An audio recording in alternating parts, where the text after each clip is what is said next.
Selamat datang di channel Pemuja Malam. Jangan lupa like, share, and subscribe ya. Terima kasih.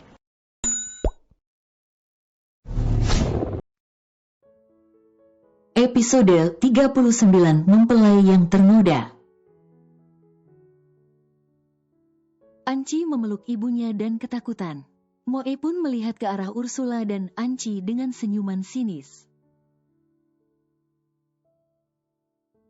Ya, kalian seharusnya bersyukur jika kalian ditangkap oleh Alan.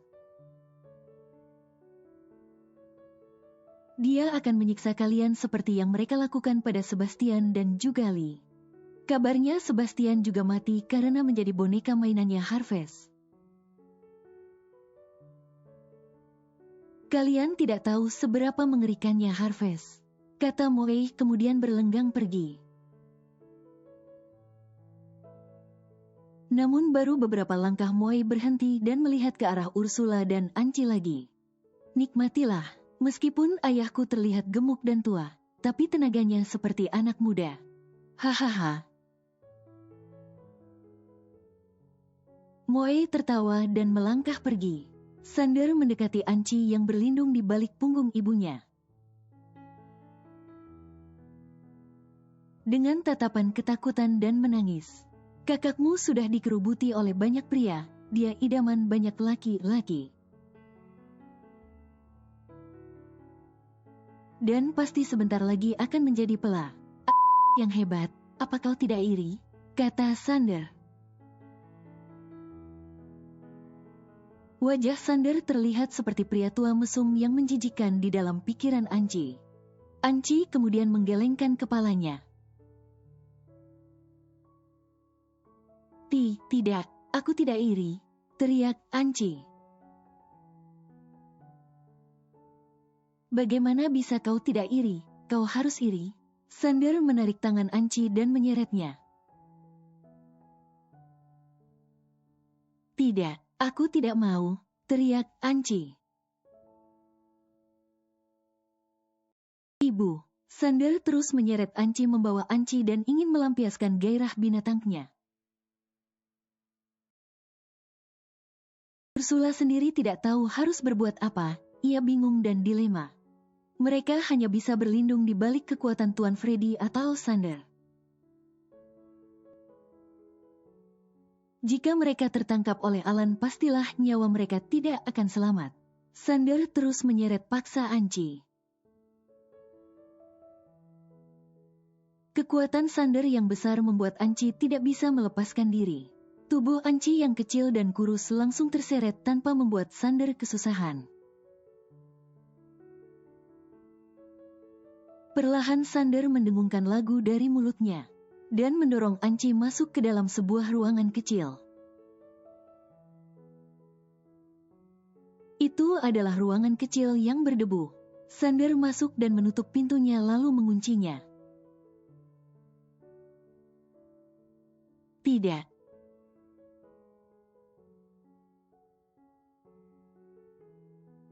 Di tempat yang lain, tepatnya di sebuah ruangan yang juga tidak terlihat bagus.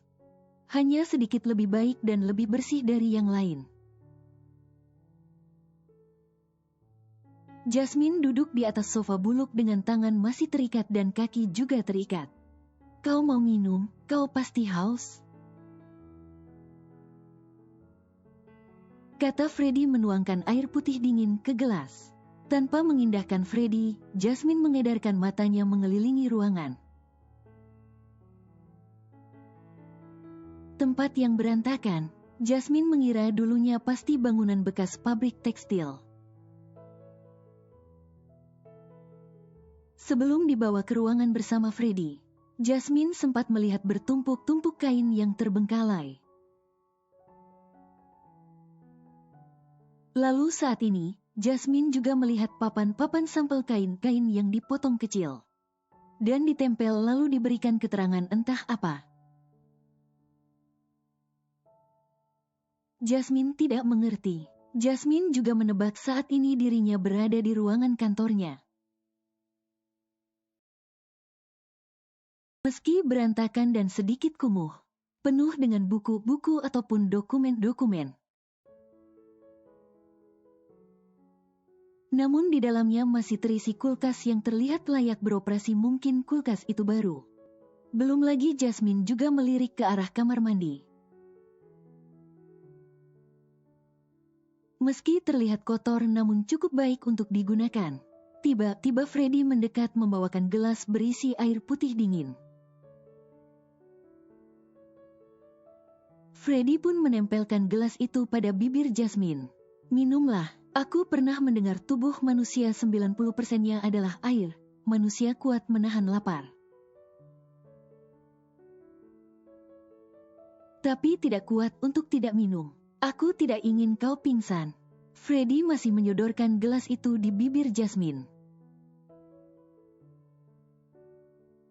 Jasmine memang sangat haus. Ia bahkan sempat teringat saat dirinya disandra dan disekap oleh Madame Grace.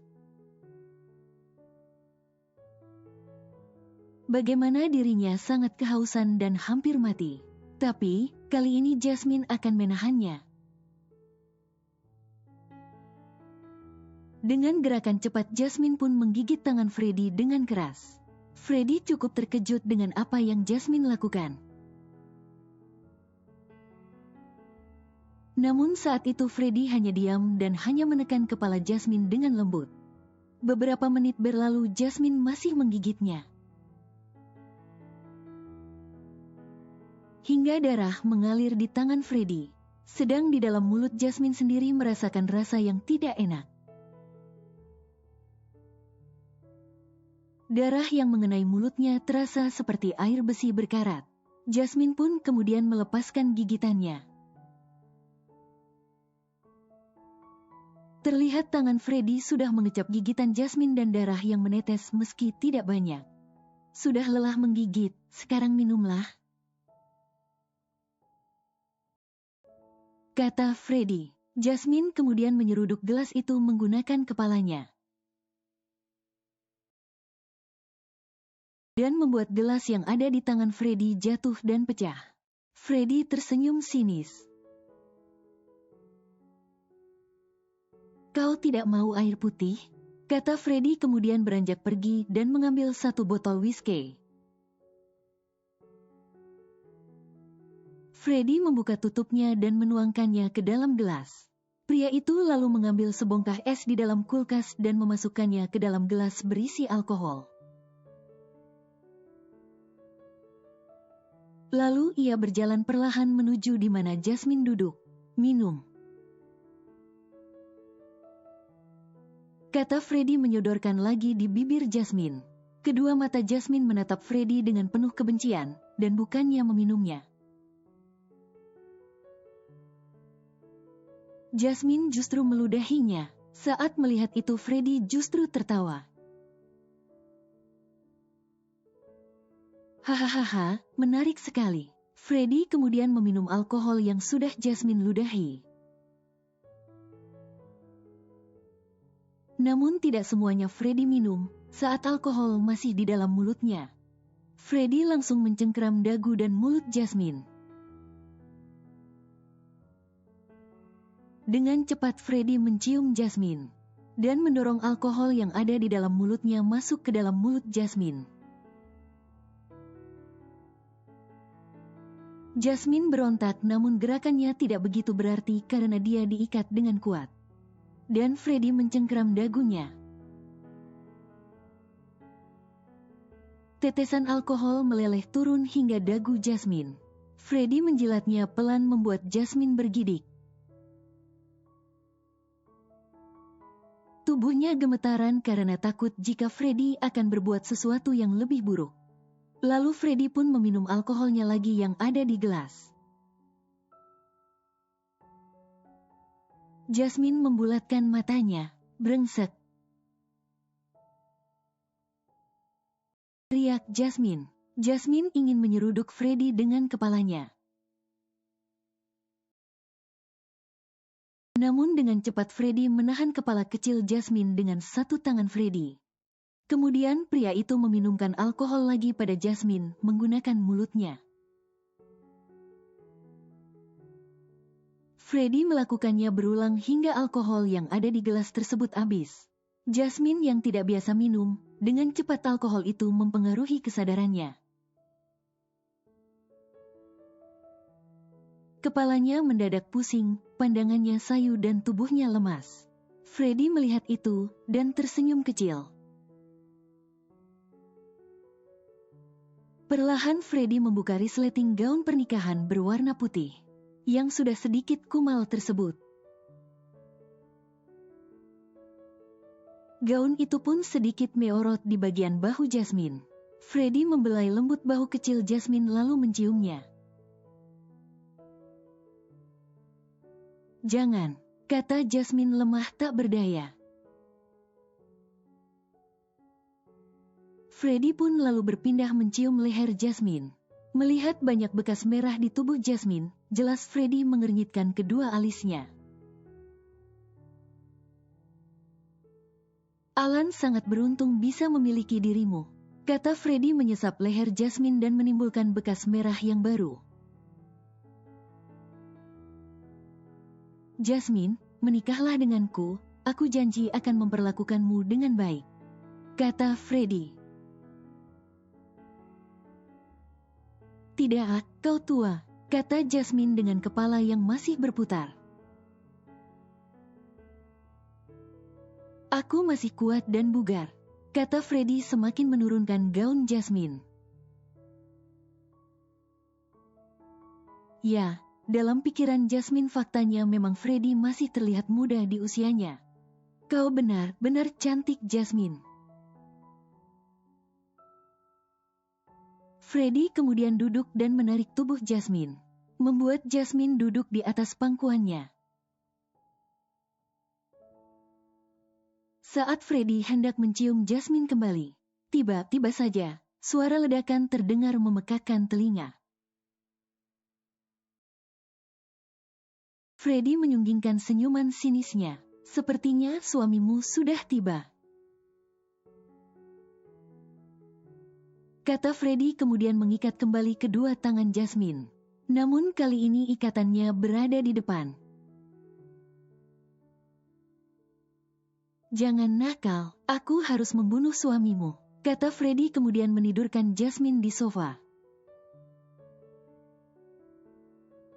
Saat itu kesadaran Jasmine mulai semakin menurun. Freddy pun keluar dari ruangan. Beberapa pengawal mendatangi Freddy. "Tuan, mereka datang melalui udara. Serangan membuat gudang di sebelah barat terbakar." Freddy menganggukkan kepala. "Apa semua sudah siap?" tanya Freddy. "Sudah, Tuan." Freddy pun masuk dan mengangkat Jasmine ke atas bahunya. Ia hendak membawa Jasmine keluar. Saat itu, Sander juga sudah berada di luar. Tak ketinggalan Ursula dan Anci melihat dari jarak yang cukup jauh. Mereka melihat peluang mana yang akan memberikan keuntungan bagi mereka. Namun, Moe dan Clark belum terlihat datang. Freddy kemudian berdiri di dekat Sander dengan masih menggendong Jasmine di bahunya. Jasmine yang sudah mabuk tidak sadarkan diri. Rambutnya terbalik dan tergerai lembut jatuh ke bawah. "Di mana?" tanya Freddy. "Mungkin sebentar lagi turun, Tuan. Saya sudah memberikan isyarat, Tuan, jika mereka melakukan bombardir. Maka bukan hanya kita yang mati, namun Sandera juga mati," kata pengawal. Beberapa helikopter masih melintas berulang kali. Di atas bangunan pabrik tua yang terbengkalai tersebut tempat di mana Jasmine disandera. Helikopter itu milik Alan dan juga Elron, dengan membawa senjata yang cukup banyak. Salah satu helikopter perlahan turun dan mendarat. Seorang pria turun dengan langkah panjang. Pria itu adalah Alan. Ia Ia berjalan menuju di mana Freddy berdiri yang masih memanggul Jasmine. Mantel yang Alan pakai melambai terkena sapuan angin dari helikopter. Tak berapa lama Harvest juga turun menyusul Alan. Helikopter pun kembali mengudara. Dan kemudian berganti helikopter selanjutnya, itu adalah Elrond dan juga Max. Terakhir disusul Yuri. Mereka berjalan secara bersamaan, dengan Alan dan Harvest berjalan paling depan. Angin menerpa mereka membuat terpaan yang cukup besar. Kini Alan sudah saling berhadapan dengan Freddy. Aku terkejut, pamanku menginginkan istriku. Kata Alan mengeluarkan nya dari balik pinggangnya. Jadi, kau harus mengalah pada pamanmu. Tunjukkan sikap hormatmu padaku, nak. Kata Freddy. Ursula dan Anci yang mendengar pun terkejut, jika Freddy adalah paman dari Alan. Ternyata mereka keluarga, semua orang yang ada di sana jelas tidak menyadari itu. Kecuali Harvest, bahkan Yuri yang sepupu Alan saja tidak tahu. Ternyata Freddy adalah paman dari Alan, Freddy sendiri adik kandung dari Daniel Clayton. Namun sedari kecil, mereka tidak pernah memiliki hubungan yang baik. Aku tidak membungkuk pada siapapun.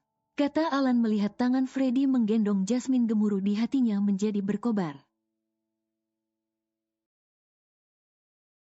Amarahnya sudah memuncak sejak ia turun dari helikopter melihat istrinya dipanggul oleh pria lain.